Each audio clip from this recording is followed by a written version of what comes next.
Okay, so we have the hand mixer. We've already connected it to the current. We have our mixing bowl.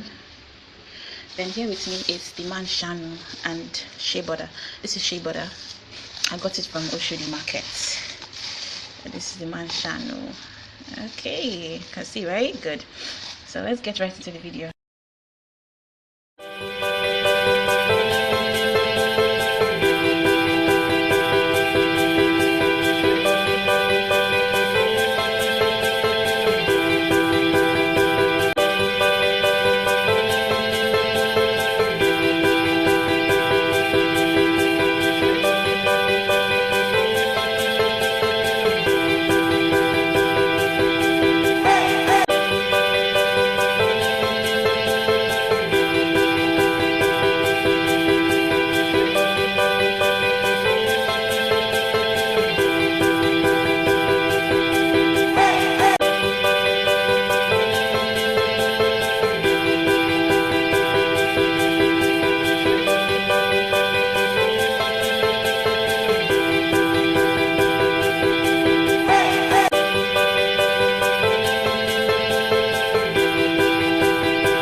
Okay guys, this has brought us to the end of today's video, so please don't forget to like, subscribe, hit the notification bell and share.